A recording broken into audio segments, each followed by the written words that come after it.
Welcome to the World Understanding Life. To get latest update, please subscribe our channel.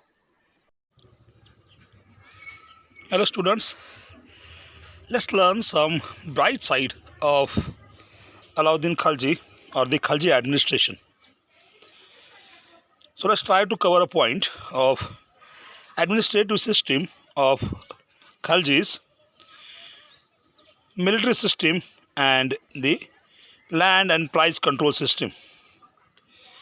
So after consolidating the empire, the Alauddin Khalji took several reforms to improve the administrative system, to strengthen the military system, and to improve the land revenue system of administration.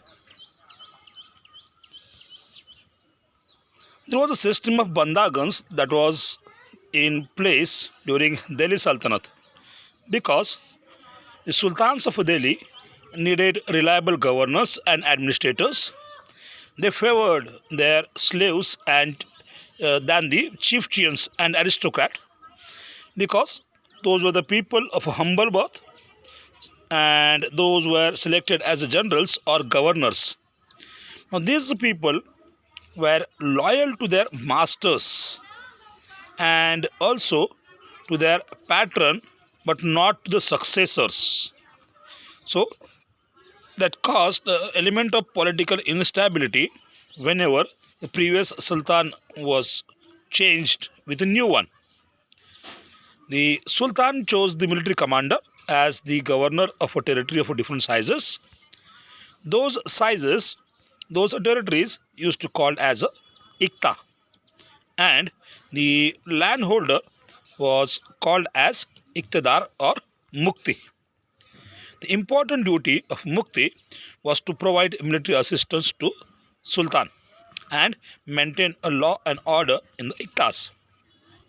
In exchange, muktis had authority to collect the revenue of their iktas as their salary, and they were paying the salary to the soldiers from these revenues.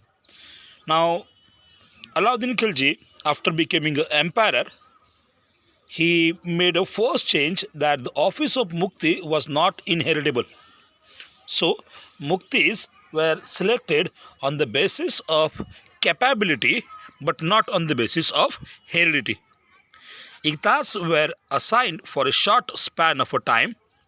They were frequently transferred so that no iktidar or no mukti could become more powerful than the governor or the sultan. Accounts of those mukti were checked from a time and again, and the tax were collected by the authorized.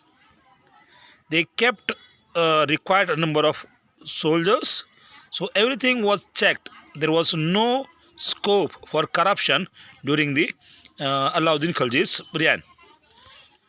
The assessment and collection of land revenue was brought under the control of a state. He ordered measuring of a land under the Doab, and on the basis of a land revenue, on the basis of the assessment of the land, on the basis of the capability of a land, the revenue was assessed. If the land is more fertile, more revenue was in place, and if the land is not fertile, the revenue used to be less. So he introduced the policy of direct collection of a revenue by the state. He fixed 50% of a produce as a land tax. He also levied tax on cattle and houses, and he created these two posts to control the offices of Delhi. One was Diwan-e Riyasat and other was Diwan-e Shahana. He, in order to maintain the huge army, he designed the price control system without incurring the additional expenditure. He decided to pay his salaries in cash in lieu of iktas. So the soldiers would buy their supplies and commodities from the merchants of the Delhi. This would lead to a rise in the prices. So he fixed the prices of all the commodities such as food grains, cattle and slaves.